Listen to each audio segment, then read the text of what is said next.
The champagne flute shattered on the marble floor of the grand ballroom of the Plaza Hotel, a crystalline explosion swallowed by the sudden vacuum of silence. Then the screams began. My husband, Thomas Barrington, was a man who commanded rooms. At 68, with silver hair that defied true age and a posture that whispered old money and Yale. He didn't simply occupy space, he authorized it. So when he staggered, his hand clutching the front of his Brioni tuxedo jacket as if trying to claw out an invisible fist, the effect wasn't just medical, it was geological. The very foundation of the room seemed to tilt. I was 3 feet away, trapped in a conversation with the relentlessly cheerful wife of a hedge fund manager, discussing the merits of this season's charity beneficiaries. One moment, Thomas was holding court, his laugh a dry, practiced sound, ringing out at something the mayor had said. The next, that sound became a wet, choking gasp. Thomas? My voice, when it came, felt small and far away. He didn't look at me. His blue eyes, usually so sharp and assessing, had gone wide with a kind of operational surprise, as if his body had committed a profound breach of protocol. He took one clumsy step backward, his arm flailing, catching the edge of a linen-draped table. A tower of champagne glasses swayed, then cascaded down in a second. More musical crash. Someone call 911. A man bellowed. The world snapped into a horrible, sharp focus. I dropped my own glass. I don't remember hearing it break, and rushed forward, my burgundy silk gown suddenly feeling like a shackle. I reached him just as his knees buckled. He was heavy, so much heavier than I ever thought. As I tried to slow his collapse, we ended up on the floor, me cradling his head in my lap, the smell of his citrus and sandalwood cologne mixing with something new and sour. His lips were moving. I bent my head, my ear close to his mouth, my silver blonde hair, so carefully styled for the evening, falling around us like a curtain. The guy file, he rasped, each word a struggle. My desk, the blue. Don't talk. Thomas, help is coming. My fingers fumbled with his bow tie, loosening it. His skin was clammy. His hand shot up, gripping my wrist with a strength that made me gasp. His eyes locked onto mine, and for a fleeting, terrifying second, the Thomas the First knew, the strategist. The controller was back. Listen, the blue file, only you, not the... A fit of coughing seized him, racking his frame. The intensity in his eyes guttered, replaced by pure, animal panic. Then, confusion. Victoria, he whispered, and he looked like a little boy. My little boy, Jason, for a heartbeat, when he'd wake from a nightmare. I'm here, Thomas, I'm right here. Paramedics shouldered through the crowd of sequins and black tie. I was gently but firmly pulled away, as they worked on him, cutting away his $1,000 jacket, attaching pads, shouting medical terms that meant nothing and everything. I stood frozen. Chloe, our daughter, materialized at my side, her face pale under her artful makeup. Mom, what happened? His heart. I heard myself say, it's his heart. My son, Jason, arrived moments later, his expression not of fear, but of severe annoyance, as if this were a distasteful social miscalculation. He took charge immediately, speaking to the head paramedic in a low, commanding voice. Where are you taking him? New York Presbyterian? We'll meet you there. Mother, come on. In the back of the town car, slicing through the unreal neon glow of a Manhattan Saturday night. No one spoke. Chloe held my hand, her grip too tight. Jason stared out the window, tapping his phone against his knee. He'll be fine, Jason said suddenly, not turning from the window. He's a bull. Always has been. He was trying to say something. I murmured, staring at my lap, where a smudge of Thomas's foundation marked the silk. About a file. A blue file. Jason turned then, his gaze sharp. What did he say exactly? Just the blue file. On his desk. He said only me. Jason snorted, a short, humorless sound. He was delirious. Mom probably thought he was in a board meeting. Don't worry about it. But I did worry. because in that moment on the ballroom floor, Thomas hadn't been delirious. He'd been terrifyingly clear. The waiting room in the cardiac ICU was a study in muted taupe and oppressive quiet. The clock on the wall ticked with a loud, judicial rhythm. 1:14 a.m. We'd been here for 2 hours. A doctor in blue scrubs had come out once. His face unreadable, said they were stabilizing him, that it was serious, a massive myocardial infarction, and vanished back through the swinging doors. Chloe, at 28, still had the delicate, porcelain beauty of her debutante days, but now her eyes were red-rimmed and young. She sat curled in a vinyl chair, hugging herself. He has to be okay, Mom. He just has to. He will be. Chloe, I said it with a conviction I didn't feel, automatically slipping into the role I'd occupied for 4 decades. The soother, the stabilizer, the emotional shock absorber for the Barrington family. Jason, at 32, was a male echo of his father, the same sharp cheekbones, the same way of standing that took up space. He was on his phone, constantly, pacing the short length of the room, his voice a low, urgent drone about Q2 projections and leveraging the liquidity event. His father might be dying, but the Empire, it seemed, could not wait. Watching him, a memory surfaced, unbidden and sharp. Jason, 16, had just totaled the brand new BMW convertible Thomas had given him for his birthday. He'd walked away without a scratch. Thomas and I stood in the foyer of our Fifth Avenue apartment as a shaken Jason explained about the wet road. The other driver, Thomas, listened in silence, his face a mask. When Jason finished, Thomas said, "The car is irrelevant. What matters is the narrative. The police report will state the other driver was at fault. I've handled it. You will not speak of it again. To anyone.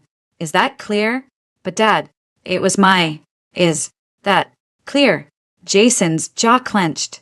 He looked from his father to me, seeking something. An ally? A different truth? I remember opening my mouth, a flutter of protest in my chest about honesty, about responsibility.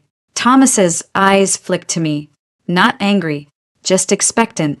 He waited, sure of what would come next. I touched Jason's arm. "Your father knows best.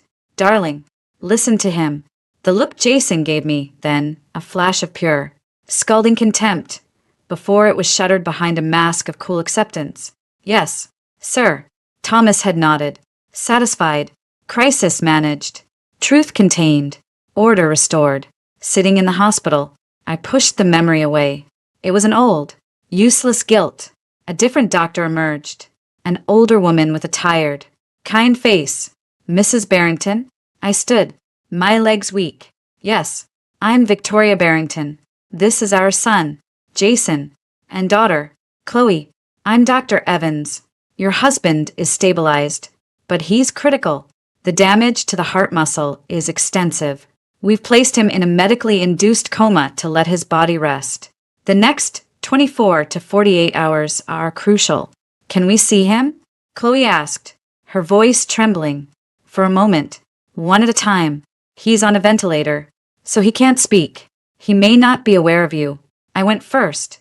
The ICU was a symphony of sterile beeps and hushed urgency. Thomas lay in the bed, diminished, a tangle of wires and tubes connecting him to the whirring, blinking sentinels around him. His face was pale, his famous vitality drained away.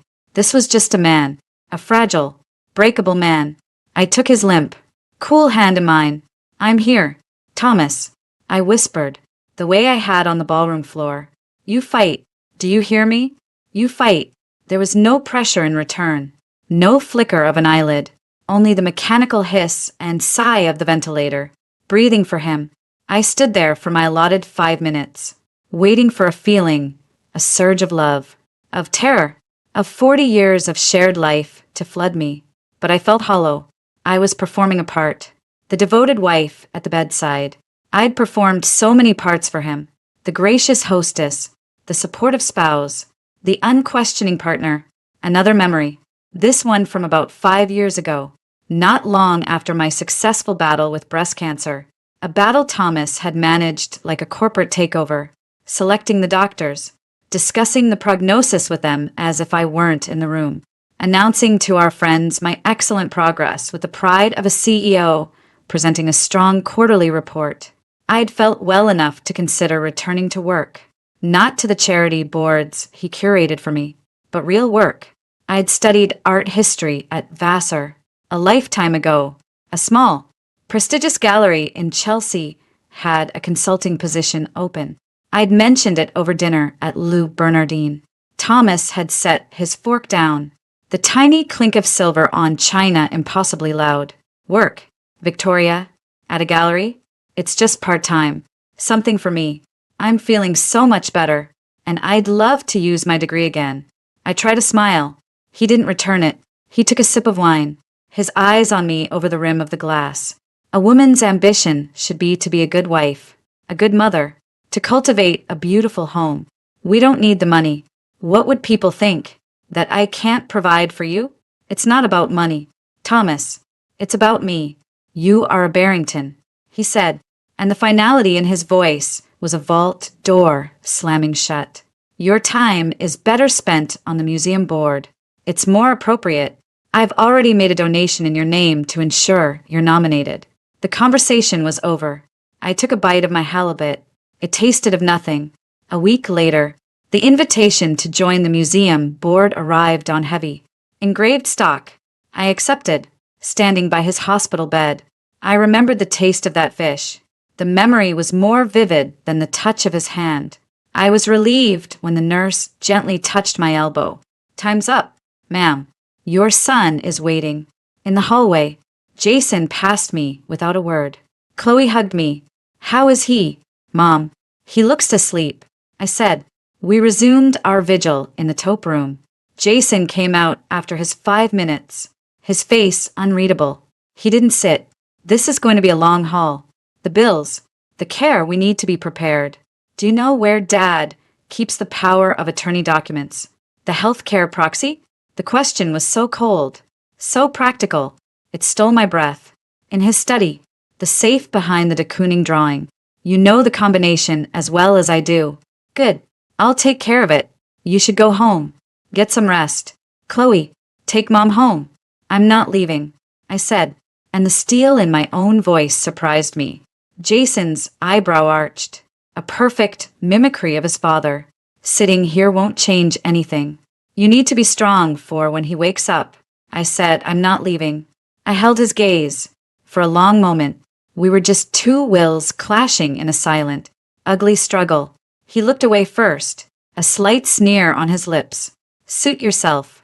I'm going to make some calls. The market opens in Hong Kong in a few hours. He strode out, phone already to his ear. Chloe looked at me, her eyes wide. Mom, it's okay. Sweetheart, he's just handling it the way he knows how. The old refrain, making excuses for the Barrington men. The night bled on, measured in bad coffee. The distant wail of ambulance sirens, and the relentless tick of the clock. Chloe eventually dozed off, her head on my shoulder. I stared at the wall, my mind circling back to Thomas's words. The blue file. What was in it? Why? In what he must have believed were his last moments. Was that his message to me? Only you. Not the what? Not the children. Not Jason.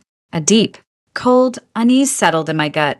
A feeling entirely separate from the fear for my husband's life.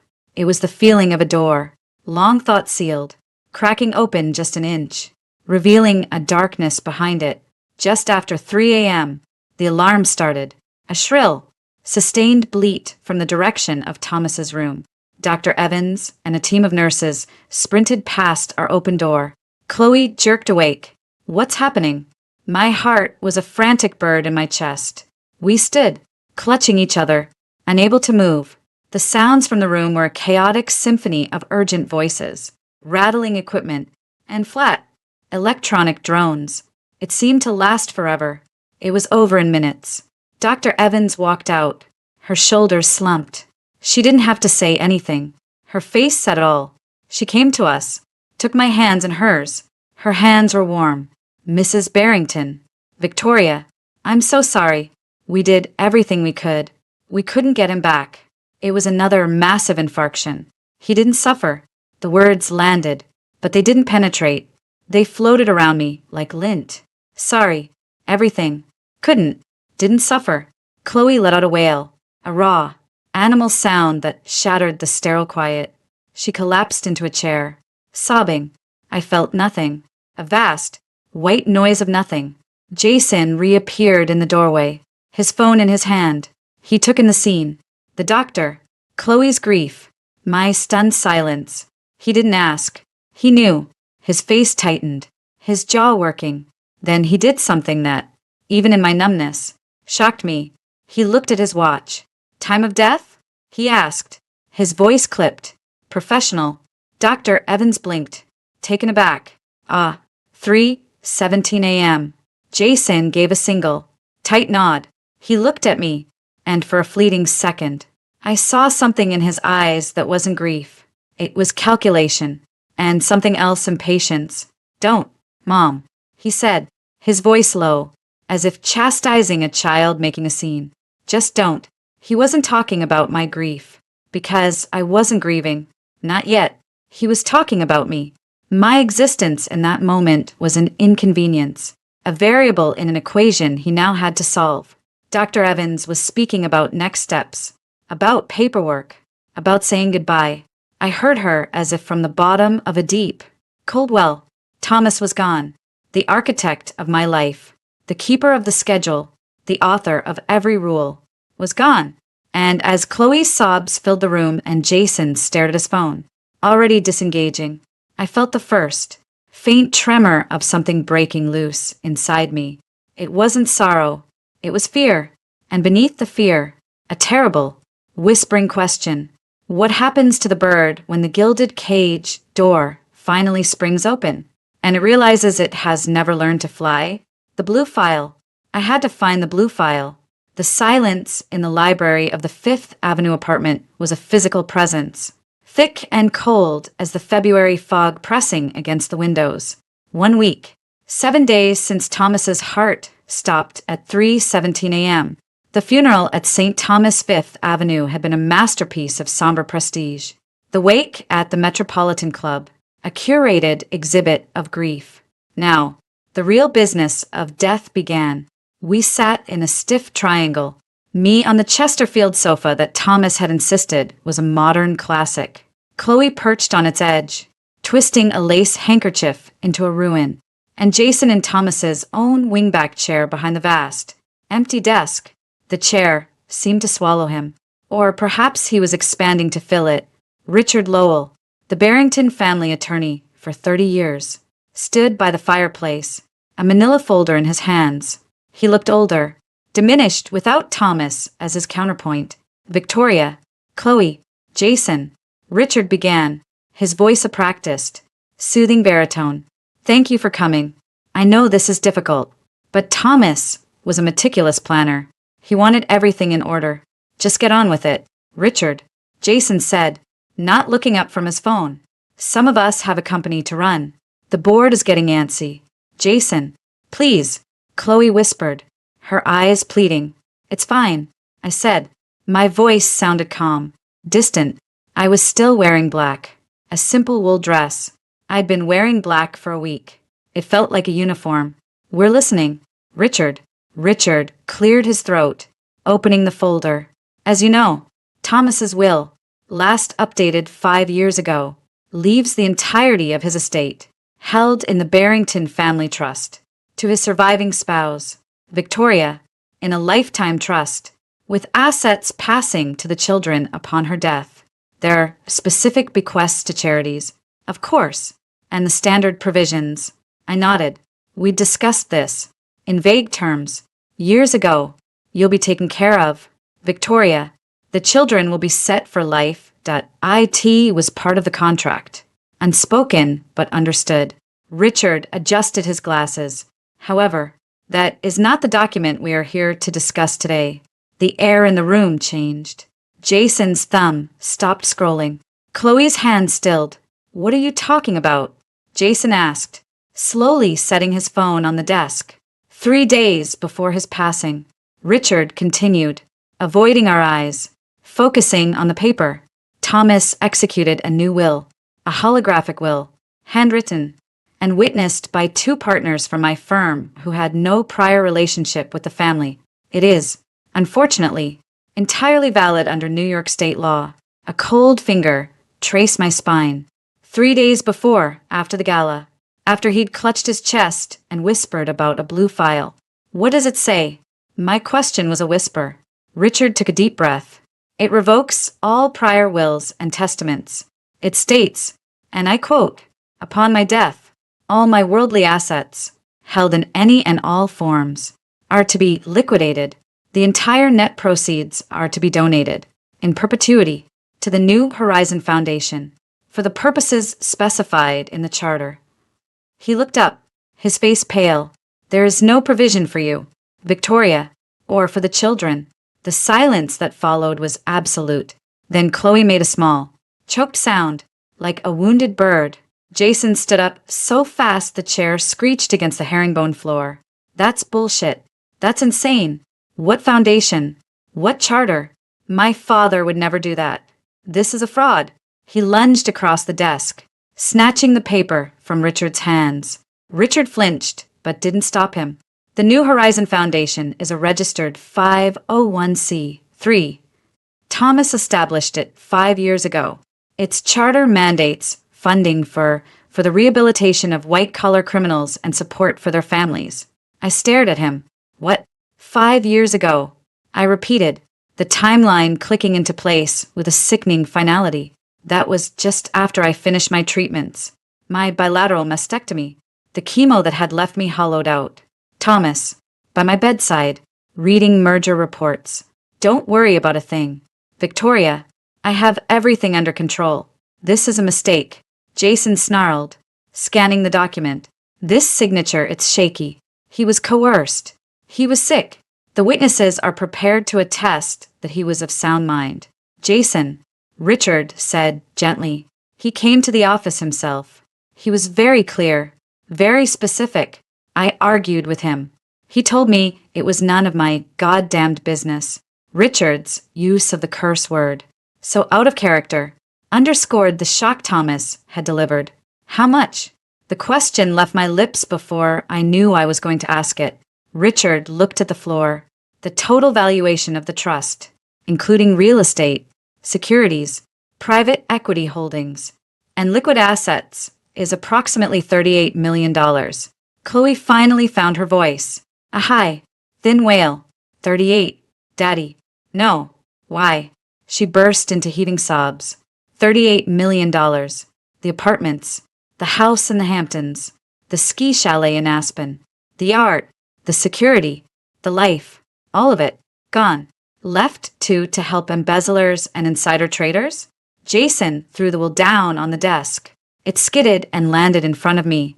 Thomas's handwriting, bold and angular, slashed across the page. Unmistakable. Next to the fury, a colder, more calculating part of my mind noted. He wrote this after the gala, after the heart attack. He knew he was dying. "There's more," Richard said, his voice barely audible. He reached into his briefcase and pulled out a simple, legal-sized envelope. It was thick, cream-colored, with my name written on it in that same definitive script. "He left this for you, Victoria, privately. He was adamant I deliver it to you, and only you, after the reading of the will." Jason's eyes snapped to the envelope, then to me. The grief and confusion on his face hardened into something else, something sharp and speculative. "What is that?" he demanded. "I don't know," I said, but my hand was already reaching for it. My name, Victoria, not Vicky. The name he'd used in public. Not darling. The empty endearment. Just Victoria. It felt like an indictment. "It's sealed," Richard said, a note of warning in his voice.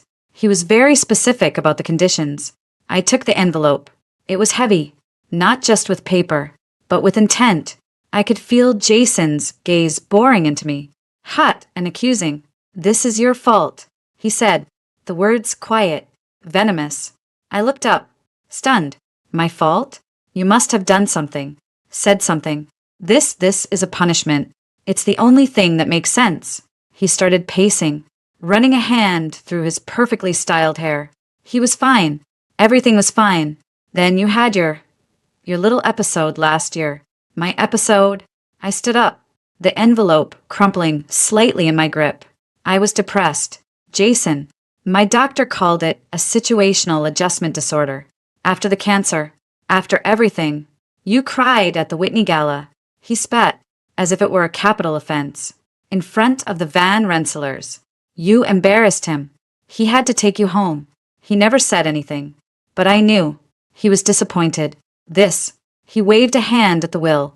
This is the result. He's cutting us all off because you couldn't keep it together. The cruelty of it stole my breath. Chloe had stopped crying, staring at her brother in horror. Jason, don't. It's the truth, he shouted, turning on her. You were off in Santa Fe painting your little pictures, and she was here, moping around this apartment, making him miserable. He built an empire, and this is the thanks he gets? To be humiliated by his own wife? Richard took a step forward. Jason, that's enough. This is a difficult time for everyone. Blaming your mother is not helpful. Helpful? Jason laughed. A short, brittle sound. What's helpful is figuring out how to break this will. There has to be a way. Incompetence. Undue influence. Something. He turned his ferocious attention back to me. What's in the envelope? Mother? An apology? A confession? Instructions on how to live like a pauper? My fingers trembled on the seal. I didn't want to open it. Not here. Not with him watching me like a hawk circling wounded prey. This was private. The only private thing Thomas had given me in decades. It's addressed to me, I said, my voice gaining a strength that surprised me. I'll open it when I'm alone. Like hell you will. Jason snapped. If it has anything to do with the estate, with his state of mind, it's evidence. I have a right to see it. We all do. Jason, for God's sake. Richard interjected, his professional calm finally cracking. It's a private letter to your mother. Respect her privacy. Respect your father's wishes. My father's wishes were to leave his family destitute and give his fortune to jailbirds. Jason roared. The veneer was gone, stripped away by greed and rage, revealing the petulant, entitled core I'd spent a lifetime trying to soften. I don't give a damn about his wishes anymore. Give me the letter. He took a step toward me. Instinctively, I clutched the envelope to my chest. Stepping back, the movement was small, but it was a defiance. I had never defied Jason before. I had soothed. I had mediated. I had yielded. He saw it. His eyes widened, then narrowed into slits. You knew. He breathed, the certainty chilling. You knew about this. That's why you're so calm. You and Dad had a fight, and you talked him into this. And now you've got some secret payout in that letter. Don't you? Jason, that's insane, I said, but the seed of his suspicion, planted in the fertile soil of my own shock, took root. Did he know? Had there been signs? The increased business trips the last few years, the new passwords on his study computer, the distant look in his eyes sometimes, as if he were solving a problem I couldn't see. Open it, Jason commanded. Open it now. Or so help me God. Or what? Jason? The new voice in the doorway was soft, but it cut through the tension like a knife. We all turned. Standing there was a woman I'd never seen before. She was in her mid-20s, with a cascade of honey blonde hair and eyes the color of a glacial lake. She was strikingly beautiful, dressed in a simple, expensive-looking black sheath dress. She held a large, blue binder in her arms. Who the hell are you? Jason demanded, his fury finding a new target. The woman ignored him, her eyes fixed on me. They were filled with a terrible, knowing sadness. Mrs. Barrington, my name is Elise Carter. I was a friend of your husband's. Her gaze flickered to the envelope in my hands, then to the will on the desk. A flicker of pain crossed her perfect features. He said it would be bad. He didn't tell me it would be this cruel. Get out, Jason said, advancing on her. This is a private family meeting. I think I'm part of this family. Now, Elise said, and her voice broke on the last word. She held out the blue binder. It was thick, the kind with a clear plastic cover on the front. And tucked into that cover was a photograph. A photograph of Thomas. My Thomas. He was on a sun-drenched beach, wearing a linen shirt, laughing with his head thrown back and tucked under his arm, her head on his shoulder. Smiling with possessive joy was the young woman standing before me. The world did not go black. It went blindingly, painfully white. The room, the people, the sound of Chloe's renewed sobbing, Jason's enraged sputtering. It all receded into a high-pitched whine. All that existed was that photograph. Thomas, looking happier, more relaxed, more alive than I had seen him in 20 years. The blue file, not a file, a binder, only you. Elise Carter took a shaky breath, tears spilling down her cheeks. He wanted you to have this. He said you'd understand why he had to do it. After what? I heard myself ask, my voice a stranger's. She just shook her head, unable to speak, and placed the heavy blue binder on the desk next to Thomas's shocking will. Then she turned and fled the room, the click of her heels on the hardwood floor echoing like gunshots. The spell broke. Jason was the first to move. He snatched the binder. What is this? Who is that? Don't, I said, but it was a whisper. He opened the cover, pulling out the photograph. He stared at it, his face draining of color, then flushing a mottled red.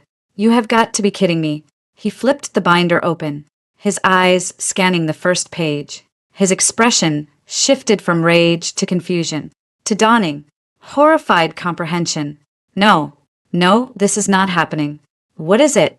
Chloe asked, her voice small and broken. Jason didn't answer. He was frantically turning pages, his breaths coming in short, sharp gasps. Then he stopped, his fingers stabbing at a line of text. He looked up at me, and the hatred in his eyes was so pure, so undiluted. It felt like a physical blow. You, he whispered, then louder. You, this is all because of you. He hurled the open binder across the desk. It slid to a stop in front of me. I didn't want to look. I wanted to burn it, to tear the photograph, to unsee the joy on my husband's face with another woman. But I looked. It wasn't a financial document. It was a diary. Thomas's handwriting filled the pages, but it was messy, more hurried than in the will. And at the top of the page where it lay open was a date from just over 3 years ago, and a single, underlined sentence. I cannot live this lie any longer. V must never know about Elise. The guilt is consuming me. The foundation is the only penance. My eyes dropped to the photograph, still in Jason's hand, then to the letter in mine, the private letter, the explanation. With numb fingers, I finally tore open the envelope. A single sheet of heavy stationery slid out. No salutation, no signature, just 5 lines. In that same, forceful script, you wanted a life of your own. You resented the gilding. Now you are free of it, as I am free of you. The cage door is open. See how you fly. The paper fluttered from my fingers. The room tilted. I heard Chloe scream my name from very far away. I saw Jason's face, twisted in triumph and utter contempt, as he looked from the binder's damning pages to my utter devastation. You see, he hissed, vindicated. You did this. You drove him to her. You drove him to this. You ruined everything. Richard was saying something, trying to intervene, but his voice was underwater. The cage door was open, and the ground was rushing up to meet me at a speed that stole the very air from my lungs. This wasn't grief. This was obliteration. And as the darkness at the edges of my vision swam inward, the last thing I registered was the weight of the blue binder on the desk, and the terrifying knowledge that whatever was in it was only the beginning. My fingers were still clutching the cheap, nubby bedspread of the motel room when the phone on the nightstand shattered the silence. The sound was so foreign, so jarringly loud in the tomb-like quiet, that I jerked violently, my heart hammering against my ribs. For a disorienting second, I thought I was back in the ICU waiting room, the phone ringing with more bad news. Then the smell hit me, disinfectant, stale cigarette smoke. and something faintly mildewy. The Royale Inn Motel, just off the Jersey Turnpike. Not the Ritz, not the Plaza. A $47 a night purgatory with vibrating ice machines and a view of a flooded parking lot. The phone rang again. An angry, insistent trill. No one knew I was here. I had paid cash, using the $300 I kept in my emergency makeup bag. Chloe didn't know. Jason had made it abundantly clear he didn't want to know. The lawyer, Richard Lowell, had my cell number, but this was the room phone. Its cord coiled like a tired snake. Cautiously, as if it might bite, I picked up the heavy receiver. Hello, Victoria Barrington? The voice was male, mid-range, with a weariness that didn't sound like a salesman's pitch. Who is this? My name is David Miller. I'm sorry to call so late. I'm a private investigator. A pause, as if he was letting that sink in. I need to talk to you. About Thomas. About what's really happening. A cold trickle, distinct from the general numbness that had encased me since the library, traced down my spine. How did you get this number? It wasn't hard.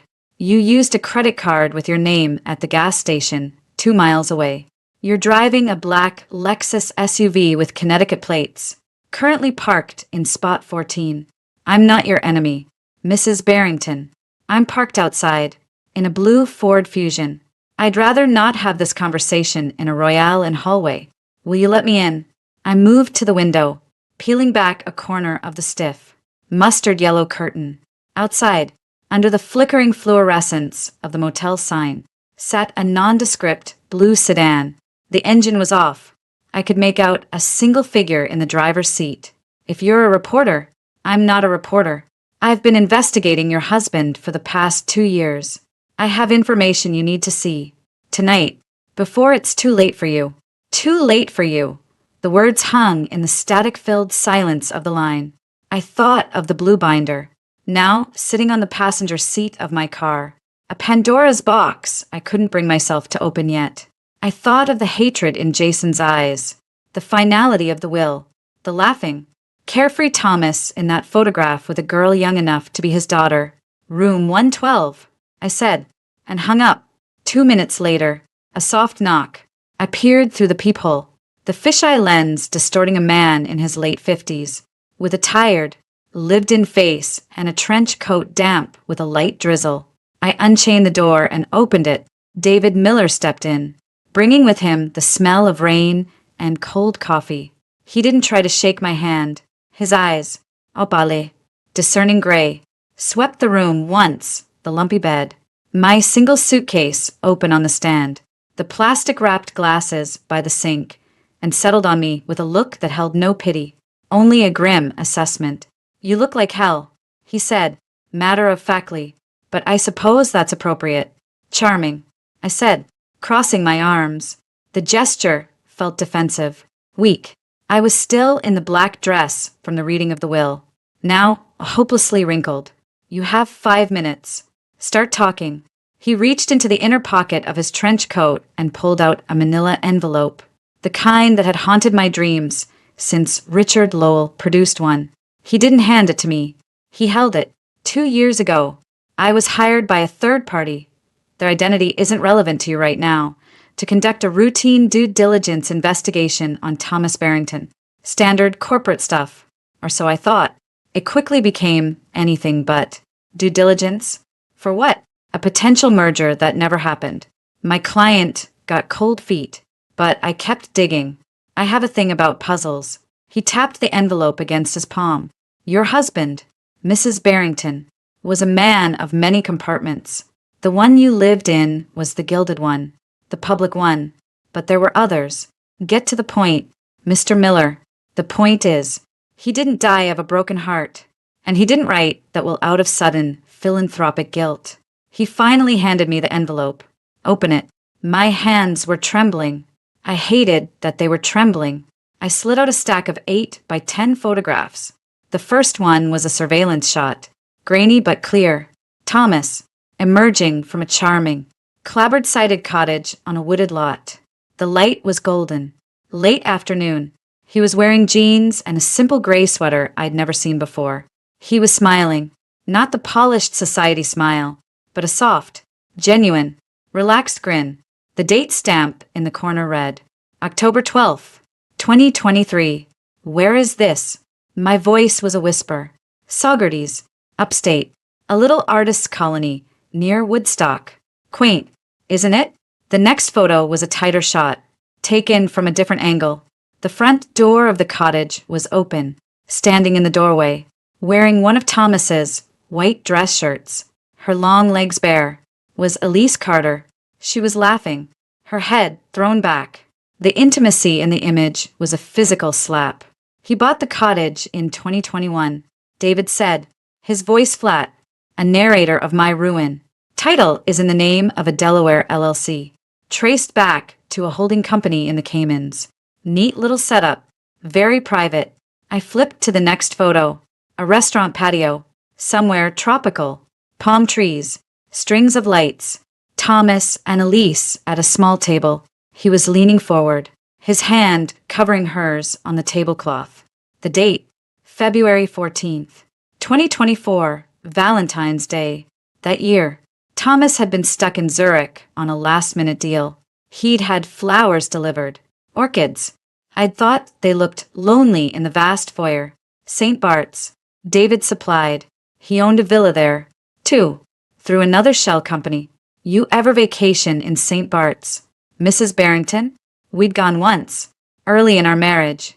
He said he hated the crowds. I said nothing, just stared at the photo. The cancer had been in February of 2023. The surgeries, the chemo, the slow, painful reconstruction. That had been my Valentine's Day. While I was vomiting into a hospital basin, he was holding hands with a 25-year-old in the Caribbean. I'm sorry, David said, and for the first time, a sliver of genuine empathy entered his voice. I know this is brutal, but you need the full picture. Why? The word was torn from me. Why show me this? What do you want? Money? I have none. My husband saw to that. I don't want your money, he said, a flicker of impatience in his eyes. And this isn't about an affair, Mrs. Barrington. This is about a pattern, a life built on lies. Look at the next one. I forced my numb fingers to move. The next photo was different. A document, photographed on a desk. It looked like a bank statement. The account holder was listed as Horizon Holdings AG. The balance was a string of numbers that made me dizzy. 18 million, 400,000, and some change. Swiss francs. The address for the bank was in Zurich. I don't understand. This isn't his. Our accounts are with Goldman and Morgan Stanley. I know. This is separate. This is one of at least 3 offshore accounts I've been able to partially trace. This one was opened in 2019, around the time, I'd wager, that your husband's philanthropic urges began in earnest. The New Horizon Foundation, the one that just inherited everything? It's a feeder, a way to move money, to clean it, to make it look like charity while it gets funneled into places you can't see. My head was throbbing. Clean it from what? Thomas's business was legitimate. Barrington Capital was a powerhouse. Barrington Capital is a powerhouse, David corrected. Or it was, until the board ousted your son as interim CEO an hour ago. That news was another sucker punch. What? It's on the Bloomberg terminal. Leadership transition pending investigation. The stock is tanking in after-hours trading. They're circling the wagons, and they're throwing Jason to the wolves. He leaned forward. Your husband wasn't just having an affair. Victoria, he was running a parallel life. And that life required a lot of money that couldn't be seen. The affair, the secret accounts, the foundation, they're all pieces. And the reason I'm here, the reason I tracked you down to this shitty motel the night you got thrown out of your own home, is that I think the biggest piece of all is that Thomas Barrington didn't just die of a heart attack. The room seemed to tilt. I gripped the edge of the cheap particle board dresser. What are you saying? I'm saying the man I've been investigating for 2 years was paranoid, meticulous, and had more enemies than friends. I'm saying the timing of that, Will, is suspicious as hell. I'm saying that a guy with his resources, who knew he had a heart condition, would have the best cardiologists in the world on speed dial. He had a physical 3 months ago. Clean bill of health. For a man his age. But clean. He locked his eyes on mine. And I'm saying that the anonymous client who hired me 2 years ago, it was Elise Carter's father. The information came too fast. A hailstorm of revelations. Her father? Why? Because his little girl came home from New York crying about a married man twice her age who was going to leave his wife for her. Daddy got worried, hired me to look into the guy. I found more than any of us bargained for. When Thomas died, Elise's father called me. He's scared, thinks his daughter might be in danger. And after what happened to you today, he thought you might be in danger, too. Danger from who? Jason? The idea was ludicrous. My son was a bully, a user, a man poisoned by his father's expectations, but a physical threat from whoever had the most to gain from Thomas Barrington's death and the subsequent disinheritance of his entire family, David said slowly, as if explaining to a child. The will funnels everything to a foundation. Foundations are controlled by boards. Who's on the board of the New Horizon Foundation? Victoria? I shook my head, a sick feeling growing in the pit of my stomach. I don't know. I'd never heard of it until today. I'll save you the trouble. The board has 3 members. One is a corporate lawyer from Delaware who's a professional nominee for 100 such entities. One is a defunct name, probably a fake. And the third is Jason Barrington, your son. He was appointed as a director 6 months ago. The world dropped out from under me. I literally felt my knees buckle. I sat down hard on the edge of the bed, the photographs spilling from my hands onto the garish bedspread. Thomas and Elise laughing. The bank statement. Jason's face, contorted with rage in the library. You did this. You ruined everything. He knew. I breathed. Jason knew about the will. He knew he was on the board. He played the scene. The outrage. The betrayal. The calculation in his eyes at the hospital. Looking at his watch. Time of death. He wasn't in shock. He was on a schedule. It's a possibility we have to consider, David said quietly. But Jason's a pawn. He's not smart enough or connected enough to run an operation like this. The offshore accounts, the shell companies, the foundation structure. This is professional grade concealment. The question is, who was Thomas working with or working for? And what did he have that someone was willing to kill him for? Kill him? The word finally broke through the fog. You think he was murdered? I think the medical examiner listed the cause of death as cardiac arrest due to myocardial infarction. I also think that with the right cocktail of drugs, you can induce a heart attack that looks perfectly natural, especially in a man with a known, if minor, cardiac history, drugs that leave the system quickly. Did you see him ingest anything unusual that night? At the gala? I tried to think, to push past the horror movie reel of his collapse. The champagne, the canapes. He'd been at the bar talking to someone, a man I didn't recognize, tall, with silver hair. They'd been speaking intently. Thomas had taken a glass of bourbon from the man's hand, taken a sip, made a face, and handed it back. He'd laughed, clapped the man on the shoulder. There was a man, I said, the memory sharpening. He gave Thomas a drink. Thomas didn't like it. He took a sip and gave it back. David's eyes lit up. He pulled out a small notebook. Description? I gave him what I could. It wasn't much. You think that man. I think it's a data point. One of many we don't have yet. He knelt, gathering the scattered photos, sliding them back into the envelope. You can't stay here. Victoria. The use of my first name snapped me back. I have nowhere else to go. Yes, you do. I have a safe house, a friend's place in Brooklyn. It's quiet. You can process this. We can talk more. Away from prying eyes. Why? Why are you doing this? What's in it for you? He stood up, looking down at me with that weary, resolute expression. Like I said, I have a thing about puzzles.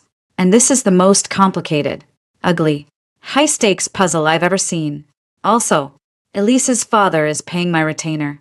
And frankly, he looked around the dismal room, his gaze lingering on the deadbolt that looked flimsy enough to kick in with a good sneaker. Throwing a widow to the wolves on a night like tonight is bad for my karma. Get your stuff. We're leaving. I was too exhausted, too shattered, to argue. The idea of being alone in this room with a blue binder and the envelope of horrors was suddenly unbearable.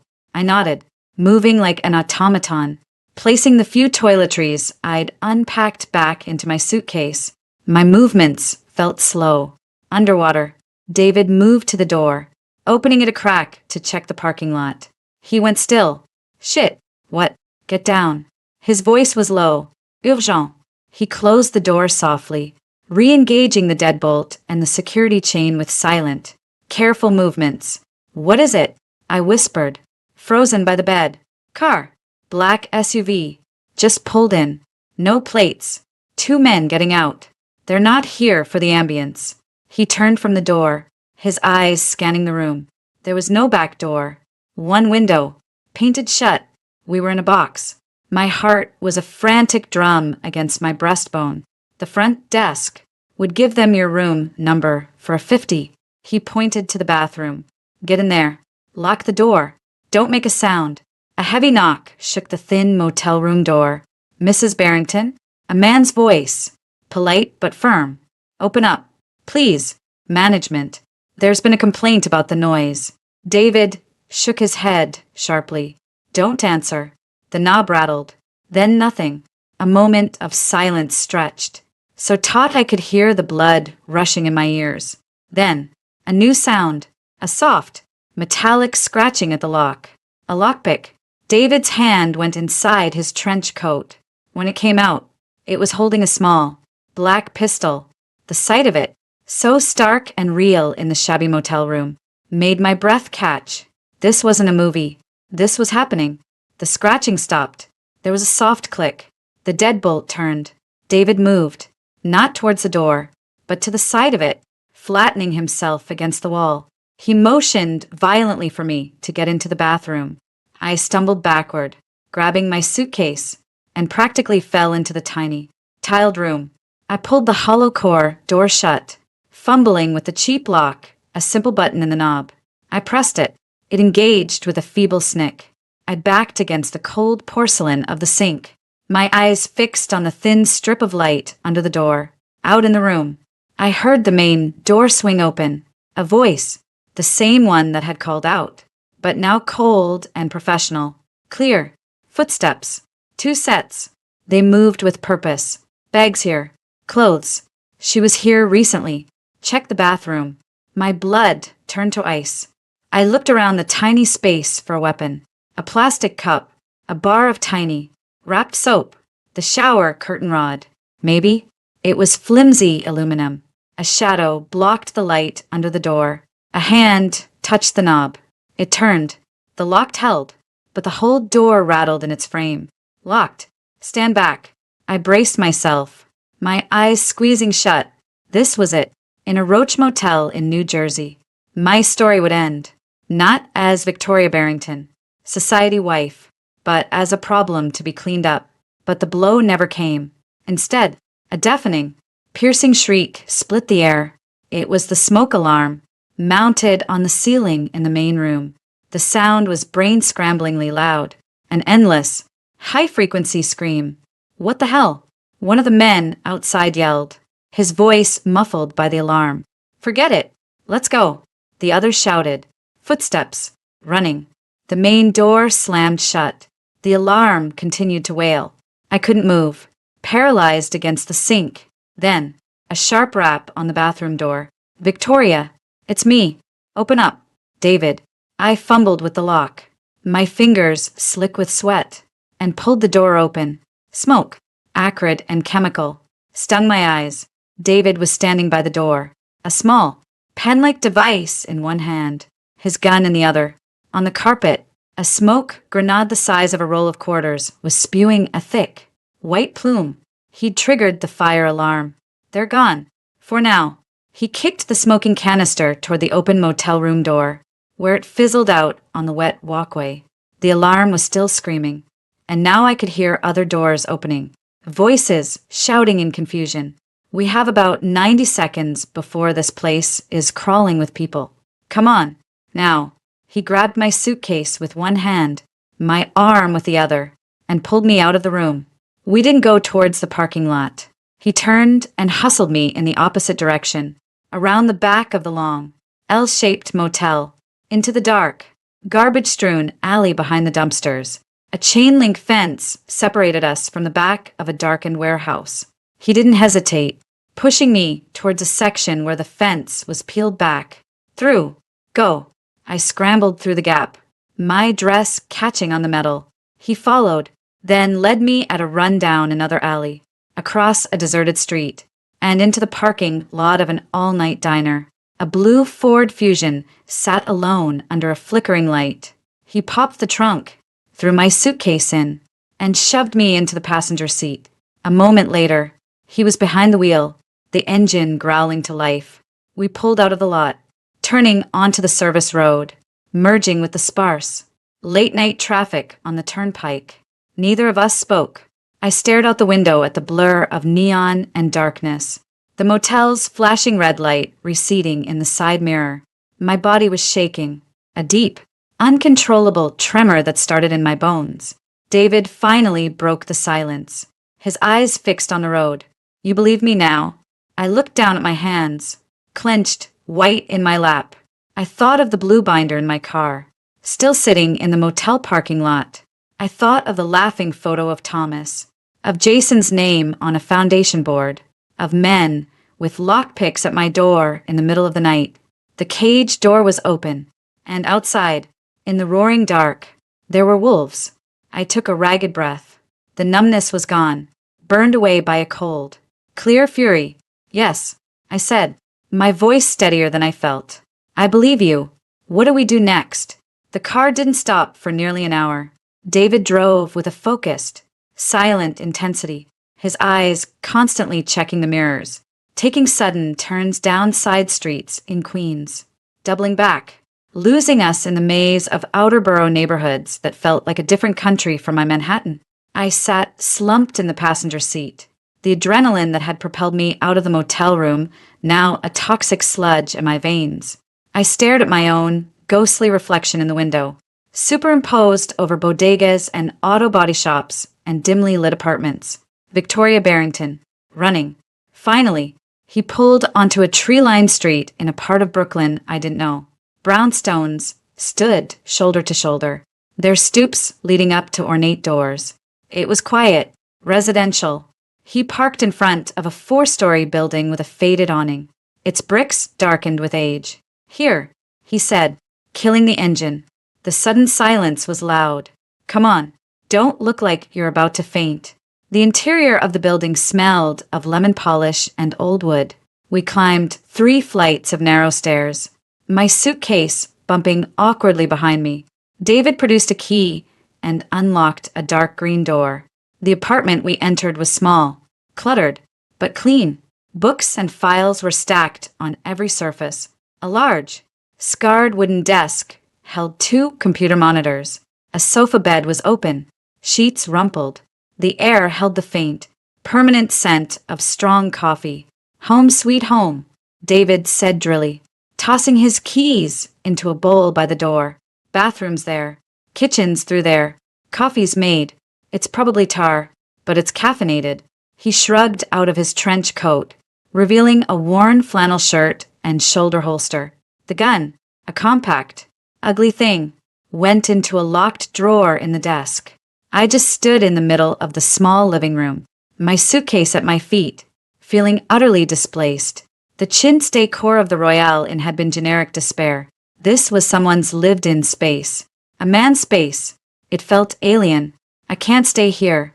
I heard myself say, You can, and you will, David said, filling a mug from a glass carafe, at least for tonight, until I can get a better read on who those gentlemen at the motel were and what they want. He held out the mug. I didn't take it. Suit yourself. He took a sip, grimaced. Told you, I need to call my daughter, Chloe. She'll be worried sick. My phone, I realized, was in my purse, which was still in the motel room. Panic, a new, fresh layer, shot through me. My purse, my phone, my ID, my credit cards, all of which can be traced, considered a loss, a clean break. He walked to a small closet, rummaged inside, and pulled out an old, corded landline telephone. He set it on the desk with a thud. Use this. Don't give her the number. Don't tell her where you are. Just tell her you're safe and you'll be in touch. She's my daughter. She's not a threat. Everyone's a threat until proven otherwise, David said, his voice flat. In my line of work. That's rule number 1, especially when millions of dollars and a dead man's secrets are on the table. Make the call. Keep it under 2 minutes. Phone lines, even these, aren't as secure as they used to be. My hands were shaking as I picked up the heavy receiver. I dialed Chloe's number from memory. It rang 4 times before she answered, her voice thick with sleep and tears. Hello. A desperate hope colored the word. Chloe, it's me, Mom. Oh my God, Mom, where are you? I've been calling you all night.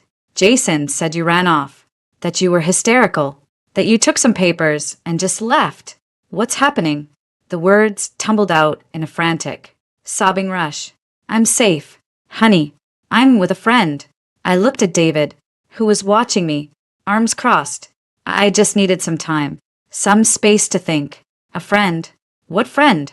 Mom, you have to come home. He's out of his mind. The board at Barrington Capital voted him out. He's screaming about lawsuits, about contesting the will, about you. He says you're unstable, that you drove Daddy to it. He's talking to lawyers about having you declared incompetent. The word hung in the air, cold and sharp. Incompetent, a legal term, a cage of a different kind. One that would make everything, my choices, my voice, my freedom, irrelevant. Listen to me, Chloe, I said, forcing a calm I didn't feel into my voice. The same voice I'd used when she'd skinned her knee or had a nightmare. Do not believe everything Jason says. There are things going on. Things about your father that you don't know, that I didn't know. What things? The binder? That woman. Her voice dropped to a horrified whisper. It's not true, is it? Daddy wouldn't. It's more complicated than that. I said, the understatement of the century. I need you to be careful. Don't sign anything Jason gives you. Don't agree to anything. Do you understand? Mom, you're scaring me. Where are you? Let me come to you. We can figure this out together. Not yet, sweetheart. It's not safe. The words sounded melodramatic, even to my own ears, but the memory of the scratching lockpick was vivid. I'll call you again soon. I love you, Mom. Wait, I hung up, cutting off her plea. The action felt cruel, necessary. I placed the receiver back in its cradle, the finality of the click echoing in the quiet room. Incompetent, David mused, taking another sip of his coffee. Classic move. If you're declared mentally unfit, you can't contest the will. You can't do much of anything. Your assets, anything you have in your own name, get a guardian. Usually a family member. Like, say, a son. Neat. Clean. And it explains the goons at the motel. Explain, I said, my voice hollow. If you're found wandering, confused, in a cheap motel under an assumed name, maybe with some chemical assistance in your system, it bolsters the incompetence claim. A nice 72-hour psych hold for evaluation. Once you're in the system, with a rich, influential son pushing the narrative, getting out gets a lot harder. He set his mug down. They weren't there to kill you, Victoria. They were there to take you. For your own good. Of course. The chill that went through me was deeper than any I'd felt that night. This wasn't a crime of passion or a simple grab for money. This was a cold, legal, bureaucratic assassination of my personhood. It was something Thomas would have appreciated for its elegance. Jason wouldn't. You keep saying that. David interrupted. Not unkindly. The son you knew wouldn't. The son who just got publicly disinherited and ousted from his father's company. Who has a secret seat on the foundation that just inherited everything. Who has been living a life funded by a man with more secrets than a vault. That son might. Desperation makes people inventive. A soft knock at the apartment door. 3 quick raps. Then 2 slow ones. A code. David's posture changed instantly. his hand moving toward the desk drawer where the gun was locked. "Who is it?" he called, his voice low. "It's me." A woman's voice. Young, muffled by the door. It was trembling. David's shoulders relaxed a fraction. He crossed the room, peered through the peephole, then unchained and opened the door. Elise Carter stood in the hallway, looking like a ghost of the poised young woman from the lawyer's office. Her blonde hair was pulled back in a messy ponytail. She wore no makeup, and her eyes were red-rimmed and swollen. In her arms, she clutched the blue binder to her chest like a shield. "You shouldn't have come here," David said, but he stepped aside to let her in. "I told you to stay at your father's." "I couldn't," she whispered, her eyes finding me across the room. They filled with fresh tears. "I saw the news. About Jason. About the board.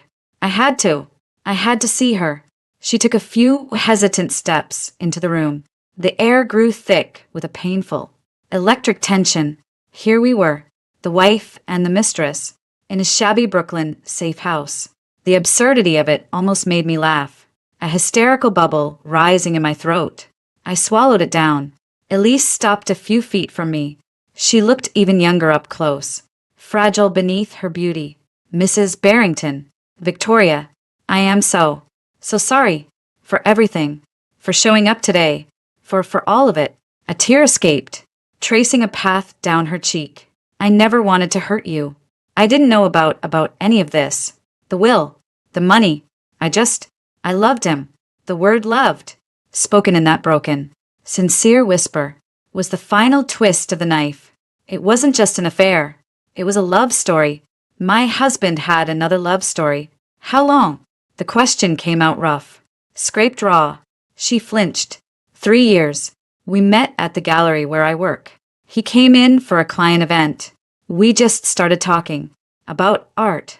He was so knowledgeable, so passionate. He wasn't like the other rich men. He was lonely. He said you had an understanding, that the marriage was for show, for the family name, that you lived separate lives. I felt David's eyes on me, watching my reaction, an understanding. Separate lives. The lies were so smooth, so plausible. The distant husband, the depressed wife recovering from cancer. Of course a young, beautiful woman would believe she was rescuing him. "He told me you were sick," Elise continued, her voice gaining a little strength, as if confessing was a relief. "Not just the cancer, but mentally fragile. He said you couldn't handle the truth, that it would destroy you. He said he was waiting for the right time. He promised we'd be together. He bought the cottage in Saugerties. He said it was our place to be real." She hugged the binder tighter. "He wrote about it. In here. How I was the only real thing in his life of lies. I wanted to hate her. I wanted to scream, to slap that beautiful, grieving face. But all I felt was a crushing, weary pity. For her. For me. We were both flies in Thomas Barrington's web. The blue binder," I said, nodding to it. "He told me about it. Just before he died. He said only you. He meant for me to have it." Elise looked down at it, as if remembering she held it. "I know. He told me, too, the last time I saw him. He was scared, not like I'd ever seen him. He said if anything happened to him, I was to take this to the reading of the will, to give it to you. He said you'd know what to do." "What's in it?" David asked, stepping forward, his investigator's curiosity overriding the uncomfortable drama. Elise held it out, not to me, but to David, as if she couldn't bear to hand the physical proof of their love to the wronged wife. "It's his confession, his journal, from the last 5 years. It's not all about me. It's about the money, the foundation, the things he did." David took the binder and placed it on the crowded coffee table. He opened it carefully. I didn't want to look, but I was drawn forward, a moth to the flame of my own destruction. The first page was a printed spreadsheet, dense with numbers, account numbers, routing codes. David let out a low whistle. "These are wire transfers from the Barrington Capital Operating Fund, dated going back 8 years, into numbered accounts in the Caymans, Switzerland, Singapore." He flipped a page. List of shell companies: Horizon Holdings, Prometheus Investments, Minerva Trust, Another page. Bank statements for the New Horizon Foundation. Incoming donations from the very same shell companies. A perfect circle. He was moving money from his business through offshore accounts and donating it to his own foundation. But the foundation's expenditures, he traced a column with his finger. Rent for a property in the Bahamas. Tuition payments to Georgetown School of Law. That's not rehab for white-collar criminals. It's for their kids, Elise said quietly. She had sunk onto the arm of the sofa, looking small and lost. The charter, it says it's for supporting families of the incarcerated. He was paying for private schools, for mortgages, for living expenses, for the families of the men he worked with. Worked with on what? I asked, my mind reeling. David flipped further into the binder, past the financials. We came to the handwritten pages. Thomas's handwriting, but Messier, more agitated than I'd ever seen it. David read aloud, his voice a grim monotone. December 12th. The Chicago deal is done. Michaels takes the fall. His silence is guaranteed. His family provided for. The foundation fulfills its purpose, but the weight it is heavier each time. Elise asks me why I'm distant. I cannot tell her. I have made her an accomplice to a beautiful lie, and a prisoner in a gilded one. She deserves the truth, but the truth would bury us all. He flipped a few more pages. March 3rd. V had another episode today, crying in the garden. The doctor wants to adjust her medication. I cannot have her unraveling. Not now. Jason is getting greedy, asking too many questions about the Q3 shortfall. He suspects, or he wants in. I must keep him at bay. The board is a nest of vipers. I trust no one. My blood ran cold. My episode, a quiet breakdown after a cocktail party, overwhelmed by the sheer emptiness of it all. Thomas had found me, not with comfort, but with a cold. Clinical assessment. You need to see Dr. Adler again. Victoria, this is becoming a problem, and I, conditioned by decades, had agreed. I'd let him increase my dosage. Let him frame my despair as a chemical imbalance, not a rational response to a hollow life. David continued, his fingers stopping on an entry dated just 2 weeks before Thomas's death. The end is coming. I can feel it. The syndicate is getting impatient. The returns aren't what they promised. They want more. Deeper cuts. Riskier plays. Jason is circling. A shark smelling blood. He thinks he's playing them. But he's a child. They will eat him alive. And V, she is the one loose thread. She knows nothing, but she senses everything. Her sadness is a silent accusation. I have built a house of cards on a foundation of her ignorance. A strong wind will bring it all down. The will is the only way. It cuts them all out. It protects the foundation, the families. It is my penance and my revenge. Let them all fight over the bones. The syndicate? I whispered. David's face was grim. A nickname for the people he was really working for. The ones he was moving money for. Taking falls for. It's a classic bust-out scheme. Inflate the value of a company. Strip its assets through fake consulting fees and investments into your own offshore shells. Then let it collapse. The shareholders take the loss. You and your friends walk away with the cash, laundered through a charity. Barrington Capital wasn't just a business. Victoria, it was a front. A very successful, very prestigious front. And Jason? I asked, though I dreaded the answer. David flipped to the very back of the binder. There, tucked into a pocket, was a single, folded sheet of paper. It wasn't handwritten. It was a printed email. David unfolded it. The header was from Jason's private email account. The recipient was a scrambled, anonymous address. The subject line, ReQ4 liquidity event. The body was short, brutal. Dad's getting cold feet. He's talking about getting out, about making things right. Thinks his whore and his charity will save his soul. Can't let that happen.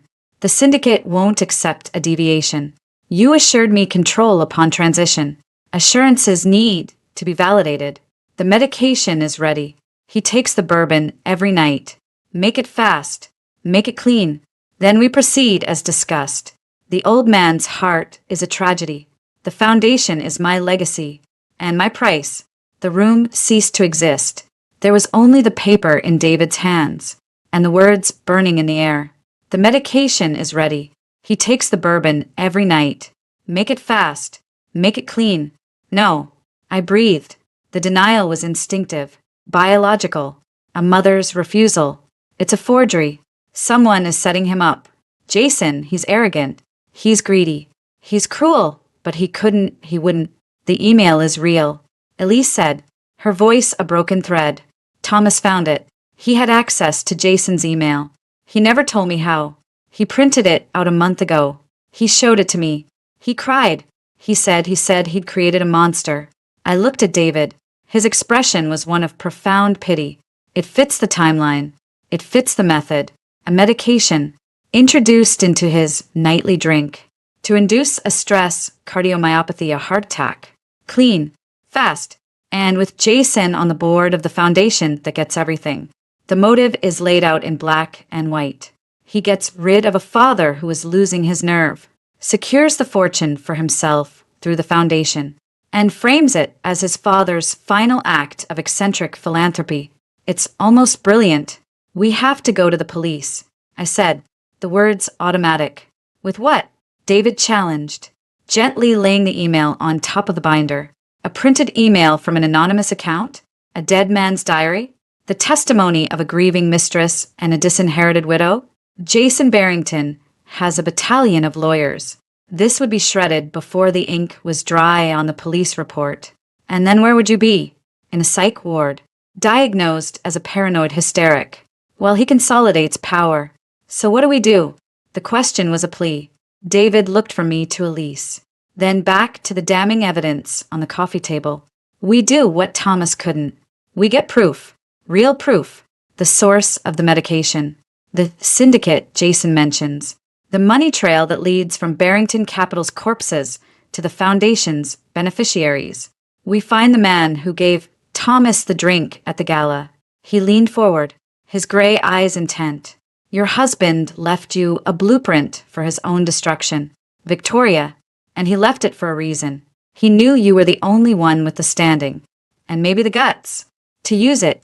He was setting you up to clean up his mess, to take down the monster he created, to protect the families of the men he ruined.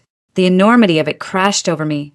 The 40 years of marriage, the quiet dinners, the charity galas, the vacations, the shared bed, all of it.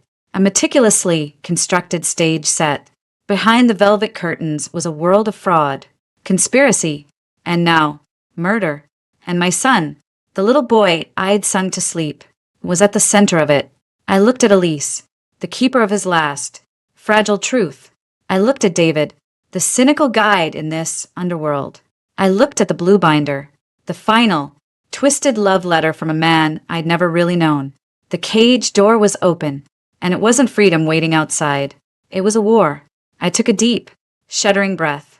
The numbness, the grief, the fear, they were still there. But they were now fuel for something else. Something hard and sharp and clear. Okay, I said, my voice no longer trembling. Where do we start? The air in the small apartment crackled with a new, grim energy. The shock had passed, burned away by the cold. Hard evidence in the blue binder. My husband was a criminal. My son was a murderer. The life I'd lived was a lie. There was no room for hysterics. Only action. We start with the money, David said, his voice all business. He was already at his computer, his fingers flying across the keyboard. The email from Jason to the syndicate was displayed on one screen, while the other showed a complex diagram of financial connections. The foundation is the key. It's the public face. We need to follow the money backwards, from the foundation's beneficiaries to the original source. The email mentions a Q4 liquidity event. I said, standing behind him, looking over his shoulder. The corporate jargon felt alien on my tongue, a language from Thomas's world. What does that mean? It means they were planning to cash out, liquidate the remaining valuable assets of Barrington Capital in the fourth quarter. Funnel the money through the usual channels, and disappear. Your husband's cold feet threatened that timeline. He pointed to a line in the email. Jason says, the foundation is my legacy. And my price. His price for what? For killing his father? Or for something else? Elise, who had been sitting quietly on the sofa, hugging a cushion, spoke up. Thomas was scared of them. The syndicate. He never used names. But once, he got a call when we were in Saugerties. He went white. He said the architects were getting impatient. The architects? David's head snapped up. He said that? The architects? He typed furiously. That's a name I've heard before. Not in white-collar crime. Deeper. More like private military. Intelligence contracting. Ghosts. A new fear. Cold and sharp. Pierced through me. This was bigger than stock fraud. So what do? We need to get into Barrington Capital, David said, turning to face me. Tonight, before Jason has a chance to secure the place. He's been ousted, but he'll still have access. He'll be desperate to clean house, to destroy any evidence linking him to his father's operations. The building has 24/7 security. I said, keycard access, biometrics. I haven't been there in years, but you're still Victoria Barrington, the widow, the grieving wife. A grim smile touched his lips. That's your keycard. We're not breaking in. We're walking in. We're going to pay a late-night visit to your husband's office to collect a few personal items in your time of grief. It's perfectly reasonable. And the security guards? What if they've been instructed to stop me? They haven't. Not yet. Jason's playing the grieving son, fighting the evil board. The last thing he'll do is bar his own mother from the building. It would look suspicious. We have a small window. I'm coming with you, Elise said, standing up. Her face was pale but determined. No, David and I said in unison. You're a liability, David said, not unkindly. You're emotionally involved. And if we're caught, your presence makes the story impossible to explain. You stay here. Lock the door. Don't answer for anyone but us. 30 minutes later, David's Blue Fusion pulled to a curb half a block from the gleaming titanium tower that housed Barrington Capital. The city was quiet, the canyons of Midtown almost deserted. The building's lobby was a cube of light in the dark street. Remember, David said, handing me a small, discreet listening device he'd clipped inside the lapel of the simple black coat I'd borrowed from his closet. You're distraught. You couldn't sleep. You wanted to feel close to him. You need to get something from his office. A photograph. A keepsake. I'll be in your ear. If there's trouble, I'll create a distraction. The goal is Thomas's private computer and his physical files. I need you to get me into that office. I took a deep breath, my heart hammering. I felt like an actress going on stage for a role I hadn't rehearsed. The grieving widow. I stepped out of the car and walked toward the building, my head down. The security guard at the front desk was a young man I didn't recognize. He looked up from his phone as I approached. Can I help you, ma'am? I looked up, letting the exhaustion and stress show on my face. I'm Victoria Barrington. My husband, Thomas Barrington, his office is on the 40th floor. The guard's eyes widened in recognition and sympathy. Oh, Mrs. Barrington. Of course. I'm so sorry for your loss. He pushed a sign-in book toward me. It's after hours. Protocol. I know, I said, my voice breaking, slightly on cue. I couldn't sleep. I thought if I could just sit in his office for a while. I let the sentence hang. A tear I didn't have to fake welling in my eye. It worked. His professional resolve crumbled. Of course. Let me get you a temporary keycard. He fumbled under the desk and produced a card. I'll need to escort you up. Shit, that wasn't part of the plan. That's really not necessary. I said softly. I don't want to be any trouble. Protocol. Ma'am. I'm sorry. He came around the desk, keycard in hand, in my ear. David's voice was a calm murmur. Improvise. Get him into the office. I'll handle it. We rode the silent elevator to the 40th floor. The corridor was dark, lit only by emergency lights. The guard used the keycard to unlock the double doors to the executive suite, Thomas's domain. The air was still and cold, smelling of lemon polish and money. The office was a monument to his power. Floor-to-ceiling windows showed a glittering panorama of Manhattan. A massive, minimalist desk held nothing but a sleek computer monitor and a single, framed photograph of our family, taken 10 years ago. We all looked like strangers. "I'll just be out here," the guard said, lingering awkwardly by the door. "Thank you," I whispered.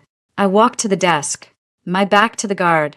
I pretended to pick up the photograph, my hands shaking for real now. "David," I whispered, my hand over my mouth as if I was crying. "He's not leaving. I see him. Give me 10 seconds." I stood there, holding the photograph, feeling the guard's eyes on my back. The seconds stretched. Then, the guard's radio crackled to life. A frantic, distorted voice. "Code red. Possible fire alarm activation in the basement utility room. All units respond." Now, the guard's posture changed instantly. "Shit. Mrs. Barrington. I have to go," I said, turning with feigned alarm. "Please, go. I'll be fine." He didn't need to be told twice. He ran for the elevator, barking into his radio. "He's gone," David said in my ear. "You've got 5 minutes. Max, the computer. Is it on?" I dropped the photograph and slid into Thomas's leather chair. I jiggled the mouse. The screen lit up, demanding a password. "It's password protected. Try the obvious. Jason's birthday. Chloe's birthday. Your anniversary." I tried them all. Nothing. They don't work. Think. Victoria. What password would he use? Something he wouldn't forget. Something no one would guess. I closed my eyes, blocking out the panic. What did Thomas value? Not family. Not sentiment. Power. Control. Secrets. And then it hit me. The one thing that was truly, solely his. The one place he could be himself. Socrates. I whispered, typing the word. The zip code. 12,477. The screen unlocked. "I'm in." I breathed. "Good. Plug the drive I gave you into the USB port. The software will do the rest. It'll copy the hard drive. Then, look for a filing cabinet, a safe, anything physical." I shoved the small thumb drive into the computer. A progress bar appeared on the screen. 1%, 2%. It was agonizingly slow. While it ran, I turned to the wall behind the desk. A large abstract painting hung there. I'd always hated it. I pushed it aside. Behind it was a wall safe. "There's a safe," I said. "Can you open it?" I tried the combination I knew, our wedding date. Nothing. Jason's birthday. Nothing. I tried Socrates' zip code again. The lock clicked open. My hands were trembling as I pulled the heavy door open. Inside, there were no stacks of cash, just files, and a single, small, black ledger. I pulled it out. It was old, the leather worn. I opened it. It was filled with Thomas's handwriting, but in a cryptic shorthand. Initials, dates, amounts, million. Next to some of the entries were single words. Mako, Janice, architect, David. I found a ledger. It's got code names. Architect is in here. Take it. Take everything. How's the download? 70%. Hurry. The progress bar crawled. 85%. 90%. I shoved the files from the safe into my bag. My heart was pounding so loud I could hear it in my ears. Suddenly, the lights in the office snapped on, blinding me. "What the hell are you doing, Mother?" Jason stood in the doorway, his face a mask of cold fury. He was flanked by 2 large men in dark suits who were definitely not building security. The download hit 99%. "Jason," I gasped, standing up, trying to block the computer screen with my body. I couldn't sleep. I wanted to feel close to your father. By rifling through his safe, he took a step into the room, his eyes darting from the open safe to the computer screen. His eyes narrowed. "What did you take? What are you doing on his computer?" 100%. The download was complete. In my ear, David's voice was tight. "Get out. Now. Don't let him touch the drive." I yanked the thumb drive from the computer and shoved it into my pocket. "It's nothing. Jason." I just wanted a few things. Give it to me, he snarled, striding toward the desk. Whatever you took from the safe, whatever is on that drive, you have no right. You're not in your right mind. Everyone knows it. He reached for me.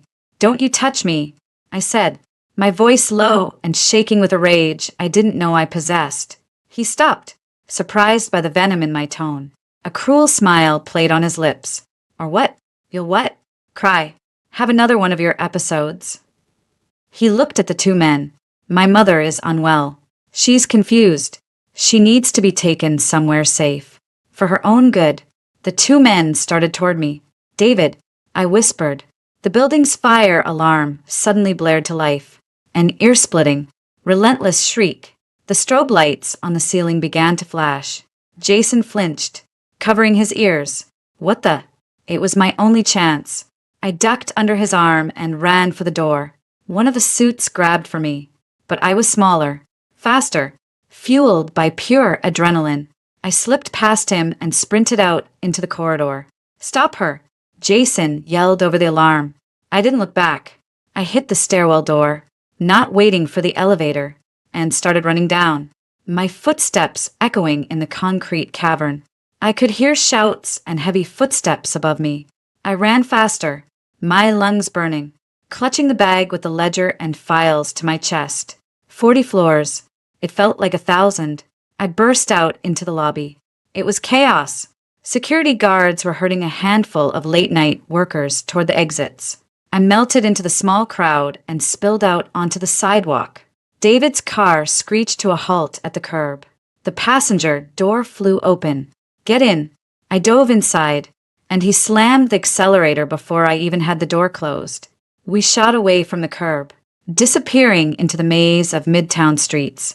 I slumped in the seat, gasping for air, my entire body trembling. I looked in the side mirror. Jason and his two men were standing on the sidewalk. Jason screaming into his phone, his face a portrait of pure, impotent rage. I had done it.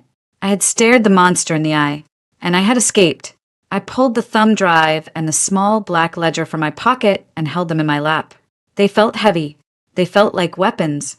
David glanced over at me, a flicker of respect in his eyes. You okay?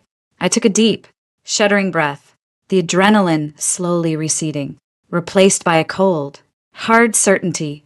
No, I said, my voice steady, but I will be. What's next? He nodded toward the ledger. We find out who the architects are, and we use what's on that drive to bury your son. The game had changed. The hunted was now the hunter. The safe house felt different now. It was no longer a hiding place. It was a war room. The contents of Thomas's black ledger and the data from his computer drive were spread across David's desk. A constellation of guilt and conspiracy. The names Mako, Janice, and architect were no longer just cryptic entries. They were targets. It's a protection racket, David said, his finger tracing a line in the ledger showing a $20 million payment from a company called Mako Solutions to an offshore account labeled Janus Holdings. But in reverse, Barrington Capital would identify a healthy, innovative company. The architects, whoever they are, would use their influence to create a crisis, a surprise FDA rejection, a fabricated scandal, a sudden, mysterious supply chain collapse. The stock would plummet. Then Thomas would sweep in with a rescue investment through a shell company, gaining control for pennies on the dollar. The company's assets would be stripped, its patents sold, the employees laid off. The profits were funneled here, to Janus Holdings. And from there, distributed. Distributed to whom? I asked, my voice cold. That's the billion-dollar question. David pulled up a new screen, cross-referencing data. Janus Holdings makes regular, massive donations to the New Horizon Foundation, but it also makes payments to a dozen other entities. A super PAC called American Future, a political consulting firm in D.C., a private military contractor. He looked at me. Your husband and son weren't just embezzling. They were funding a shadow political machine. The architects are building an empire, and they used Barrington Capital as their personal ATM. The scale of it was staggering. My quiet, Controlled husband had been a cog in a machine that was manipulating markets, destroying lives, and influencing governments. And Jason had wanted a bigger piece. We have the evidence, I said, gesturing to the damning files. We go public, now, and get buried in lawsuits? Or worse. David shook his head. We need to force their hand. We need to make them expose themselves. A slow, grim smile spread across his face. We use their own weapon against them. The media. An hour later, I was sitting in front of David's laptop. A small webcam pointed at my face. I wore the simple black coat. I looked tired, grief-stricken, but my eyes held a determined fire. David gave me a thumbs up. I pressed record. My name is Victoria Barrington. I began, my voice clear and steady, belying the storm inside. 3 days ago, my husband, Thomas Barrington, died suddenly. The world was told it was a heart attack. I was told I was being cut off from my own life, my home, my security. I leaned slightly toward the camera, but that was a lie. My husband was murdered, and the person who ordered his death is my son, Jason Barrington. I held up the printed email. This is an email from Jason, authorizing the use of a medication to induce a fatal heart attack. He did this to seize control of my husband's company and a fraudulent charity called the New Horizon Foundation. I then held up the ledger. This ledger details a criminal conspiracy involving my husband, my son, and a group known only as the Architects.